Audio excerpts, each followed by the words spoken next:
Bonjour à tous, aujourd'hui on va s'intéresser aux substances pures lorsqu'elles sont associées à d'autres substances pures, ce qui crée un mélange. Alors il existe plusieurs possibilités de mélange. Lors du cours précédent on ne parlait que de substances pures. Alors si par exemple on mélange plusieurs solides ensemble, on va avoir un mélange. Et si on associe plusieurs liquides ou plusieurs gaz, on aura également un mélange. Le résultat, ce que l'on voit quand on observe ce mélange, va être défini de deux manières. Si à l'œil nu on voit une seule phase, même si on sait qu'il y a deux substances pures différentes qui ont été associées, comme dans l'acier qui est là, il y a du carbone et du fer. À l'œil nu on ne distingue pas les morceaux de carbone et de fer. Donc pour nous il s'agit d'un seul matériau finalement observable. On va parler d'un mélange homogène. Le mot, ça veut dire même. Donc, on voit le même matériau continuellement. À l'inverse, lorsqu'on a deux substances qui ont été associées et que le mélange crée une sorte de mosaïque de plein de petits morceaux que l'on distingue évidemment avec les yeux, on voit, c'est assez évident, on voit des morceaux clairement différents les uns des autres. Alors on va parler d'un mélange hétérogène, hétéro voulant dire différent. Donc on a différents morceaux clairement visibles, différents aspects du mélange. Alors c'est valable pour les liquides. Donc ici on voit un mélange homogène, un autre mélange homogène où on ne distingue qu'une seule phase. Puis là on a l'association de deux substances pures qui créent un mélange dans le sens où elles sont l'une à côté de l'autre dans le même contenant, si on veut, et le mélange est dit hétérogène puisqu'il y a deux phases qui apparaissent. C'est la même chose pour les gaz, donc l'air ambiant est un mélange incolore, on sait qu'il y a du diazote et du dioxygène dans l'air et on ne distingue pas l'un de l'autre.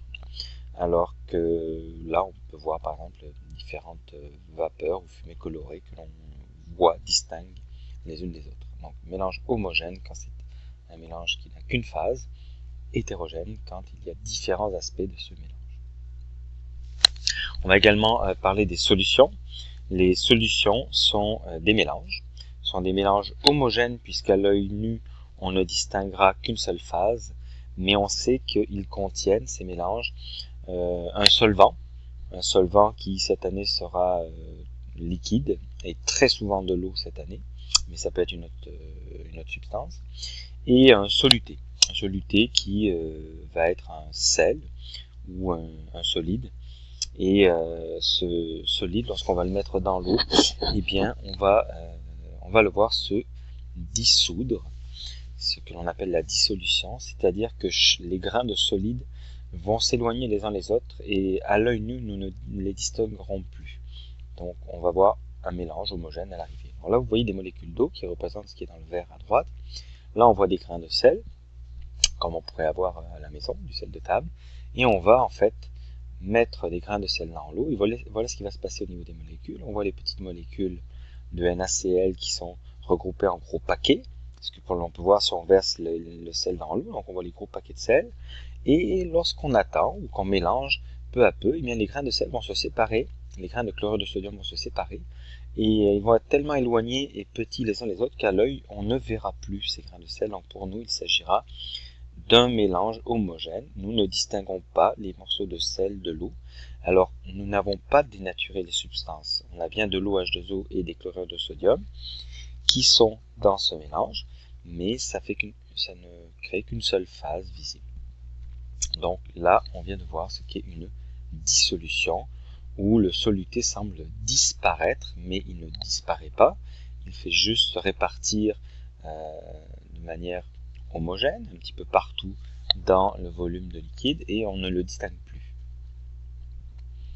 Alors, cette notion de mélange, de solution notamment, est importante parce qu'elle va nous permettre d'aborder ce qu'on va définir comme la concentration. La concentration d'une solution, c'est le rapport de la masse de soluté qu'on a mis dans le contenant avec le volume total de la solution. Donc, par exemple, on vient de verser ici précédemment une certaine quantité de soluté qui est en bleu ici, on le verse dans l'eau qui est en bas, et on se retrouve avec une solution d'une certaine couleur. Donc il y a une certaine quantité de petits grains bleus qui se promènent là-dedans, ça fait une phase homogène couleur bleutée. Si on en met 2 fois plus de grains de soluté, évidemment qu'on va se retrouver avec une solution qui aura une teinte bleutée plus intense. Alors en fait, il y a plus de soluté par unité de volume dans ce bécher que dans celui-là. Donc cette solution est plus concentrée, on retrouve plus fréquemment, plus souvent des petits grains de soluté bleu dans une unité de volume là-dedans. Alors cette notion de concentration, on peut l'exprimer mathématiquement. Alors pour l'exprimer mathématiquement, il va falloir utiliser des concepts simples, la masse et le volume en fait de notre solution. En fait la masse précisément du soluté et le volume de la solution pour pouvoir la définir mathématiquement. Alors, rappel de la masse est la quantité de matière exprimée éventuellement en grammes. Donc, ce serait par exemple le nombre de grains de soluté qu'il y a dans cet échantillon ici. Évidemment, on ne compte pas les grains, donc on utilise l'unité du gramme, qui lui est une unité que l'on peut observer en laboratoire avec une balance. Et pour la solution totale, donc une fois qu'on a fait la solution, on va avoir un volume qui est en fait la place qu'occupe ce mélange, cette solution, dans les 3 dimensions spatiales, mais on la représente par la lettre V majuscule. Donc, la masse du soluté petit m, m minuscule avec un petit s si on veut pour soluté, et le V majuscule pour le volume total de solution. Et bien voici la formule donc, que l'on vous donnera, vous n'avez pas à la prendre par cœur, la formule de la concentration. La concentration d'une solution, c'est le rapport de la masse de soluté divisé par le volume total de solution. Donc C est égal à petit m divisé par V majuscule. On va donner un exemple concret avec des valeurs. Si on a dissous 20 g de soluté dans une solution qui à la fin fait un volume de 5 litres, eh bien la concentration, on va la calculer, est égale à la masse divisée par le volume, soit 20 g divisé par 5 litres, 4 g par litre. Donc la concentration s'exprime en grammes par litre. C'est la quantité de grains de soluté qu'on va retrouver dans un volume fixe, donc le litre, de solution. On remarque qu'on va présenter systématiquement les exercices de ce type, comme on l'a appris au début de l'année, avec les données qui sont fournies dans la question éventuellement, la formule avec la variable isolée, c'est-à-dire ce que l'on cherche, les détails du calcul et la réponse avec l'unité. Alors on va voir plusieurs tout au long de ce cours. Donc on se rend compte que mathématiquement, si on manipule un petit peu la formule précédente, C est égal à m sur V, eh bien on peut trouver V, on peut isoler V, donc V est égal à la masse de soluté divisée par la concentration C. Et alors, si on nous donne par exemple la quantité de soluté qu'on a dissous, 20 grammes, et qu'on nous précise que la concentration est actuellement de 2 grammes par litre, eh bien on peut trouver le volume de la solution. Le volume, c'est la masse divisée par la concentration. Alors, on va opérer l'opération qui est ici, 20 grammes divisé par 2 grammes par litre, et on se retrouve avec des litres. Donc, une solution qui aurait 20 grammes de soluté et dont la concentration serait de 2 grammes par litre aurait un volume de 10 litres. Finalement, eh bien, on peut déterminer la masse qu'on a dissous dans une solution si on nous fournit sa concentration et le volume de la solution. Alors la masse, c'est la concentration fois le volume. On va y aller avec un exemple concret. La concentration est de 2 grammes par litre et le volume est de 4 grammes par litre. La masse totale de soluté qu'on a dissous dans cet échantillon, eh bien, c'est 2 fois 4, donc 2 grammes par litre fois 4 litres. On se retrouve avec des grammes, donc 8 grammes dans l'exemple qui est donné ici. On remarque que, évidemment, plus il y a de soluté dans une solution, plus elle est concentrée. En fait, mathématiquement, ça se comprend bien. Si on a mis une petite quantité M de soluté là-dedans, donc on voit que le M est petit ici, la concentration va être petite mathématiquement. Si M est petit, C est petit. Et si dans le même volume, on a mis une plus grande masse, regardez, j'ai écrit un M en plus gros, plus de soluté, mais que le volume est le même, eh bien mathématiquement, si M est plus grand que tout à l'heure, alors mathématiquement C devrait être plus grand évidemment, puisqu'on divise une valeur plus grande par le volume, qui reste le même ici dans les deux situations, on se retrouve avec une concentration plus grande. Donc c'est évident à l'œil aussi, on a mis plus de soluté, donc on voit bien que la solution est plus concentrée. Alors on y va avec des exemples concrets. Si on verse 10 grammes dans une solution et qu'on a 2 litres à l'arrivée, la concentration va être de 5 grammes par litre. Je vous rappelle, c'est égal à M divisé par V. Si on verse 2 fois plus de soluté, donc 20 grammes de soluté, on va se retrouver avec une concentration 2 fois plus grande, puisqu'on a une masse 2 fois plus grande ici, on se retrouve avec une concentration 2 fois plus grande.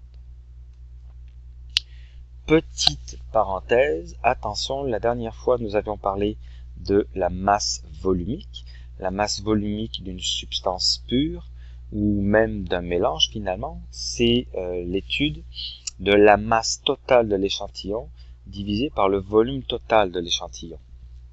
Donc je vous rappelle, c'était ρ, la lettre grecque. On va diviser la masse totale d'un échantillon par son volume et ça va nous donner sa masse volumique, c'est-à-dire la masse d'une unité de volume. Alors que quand on parle de concentration, on a l'impression qu'on fait le même calcul, mais attention, on divise, déjà ça se passe juste pour une solution, donc c'est un mélange et d'un soluté dans un solvant, et on se retrouve avec la masse de soluté que l'on va utiliser dans la formule, non pas la masse totale de notre solution, qu'on va diviser par le volume de la solution. Fait à droite, je pourrais calculer la masse volumique de la solution en prenant sa masse totale, c'est-à-dire solvant plus soluté, qu'on diviserait par son volume. Ça nous donnerait sa masse volumique. Et si on me demandait la concentration de cette solution, je diviserais la masse de soluté uniquement, et je diviserai cette masse par le volume de la solution. À noter au passage que souvent le volume va être exprimé en litres dans les concentrations, alors que dans les masses volumiques, il est en centimètres cubes ou en millilitres, comme vu dans le cours précédent. La solubilité, c'est un concept qui est lié à la concentration parce que il y a un maximum de soluté, de grains de soluté qu'un volume précis peut dissoudre. Lorsque je verse tous ces grains de soluté dans cette solution, dans cette eau, l'eau arrive à les dissoudre, à les séparer facilement, mais je pourrais verser trop de soluté. Et à ce moment-là, ce qui va se passer, c'est que la solution va dissoudre tout ce qu'elle peut, et il y a une petite quantité de soluté qui va rester à la fin, qui ne pourra pas être dissoute. Alors on aura à ce moment-là dépassé la solubilité, la capacité maximale de solubilité de ce soluté. Alors il existe une valeur maximale que l'on peut dissoudre dans un litre de solution. Par exemple, pour le sulfate de cuivre, qui est en bleu ici, on peut verser jusqu'à 324 grammes dans un litre de solution. Donc la solubilité, la quantité maximale de soluté sulfate de cuivre qu'on pourrait mettre dans un litre d'eau, ce serait 324 grammes. Pour le diiodure de plomb, eh bien c'est beaucoup moins, c'est seulement 0,7 grammes qu'on va être capable de dissoudre dans un litre d'eau. Au-delà, on va dépasser la solubilité. On dira alors à ce moment-là, si on arrive à 324 exactement, on va dire que la solution est saturée, elle est au maximum. Si jamais on dépasse sa saturation, donc le maximum possible, eh bien en fait il y a un dépôt qui va se retrouver au fond. Si je suis rendu à 324 grammes par litre et que j'ajoute encore du soluté, je dépasse la solubilité de la substance, eh bien je me retrouve à rajouter des grains qui ne se dissoudront pas et qui vont rester au fond de la solution. Ça va être la même chose évidemment. Si je rajoute ici du soluté alors que je suis déjà à 0,7 g par litre, eh bien je vais me retrouver avec des grains qui resteront au fond. C'est un dépôt qui apparaît. On termine par se rendre compte qu'on a croisé finalement 4 propriétés caractéristiques très importantes des substances à travers les 2 derniers cours. On a vu la température de fusion, qui est la température à laquelle une substance va passer de l'état solide à liquide. Par exemple, pour le chlorure de sodium, c'est 800 degrés Celsius. On a vu la température d'ébullition, qui nous permet le passage de la phase liquide à gazeuse, 1650 degrés Celsius pour le chlorure de sodium. On a croisé aujourd'hui la solubilité, qui est la quantité maximale de NaCl qu'on peut mettre dans un litre d'eau. Là, c'est 360 grammes par litre. Et on a vu la masse volumique. La masse volumique du NaCl, des grains de NaCl, c'est 2,2 grammes par centimètre cube. Si je prends 1 centimètre cube de NaCl, ça va peser 2,2 grammes. Tout ce que j'ai noté ici, on peut le retrouver sur les pages Wikipédia. Je vous donne un autre exemple avec le nitrate d'argent. C'est 4 propriétés caractéristiques qui sont différentes. Donc pour ce sel, qui est un autre sel qu'on va croiser éventuellement à l'école, eh bien on a des valeurs différentes. C'est valable également pour les liquides, donc l'eau avec ses valeurs. Évidemment, la solubilité de l'eau n'a pas ne veut rien dire. On ne peut pas dissoudre de l'eau dans de l'eau, donc on n'a pas d'information sur la solubilité. Et la masse volumique de l'eau, comme on l'avait déjà dit, c'est 1 g par centimètre cube ou par millilitre. Là, je vous donne l'éthanol, donc, qui est une autre solution. Alors l'éthanol, c'est une substance particulière puisqu'on peut en mettre quasiment une infinité dans de l'eau À un moment donné, c'est l'éthanol qui devient lui-même le solvant. Voilà pour ce cours.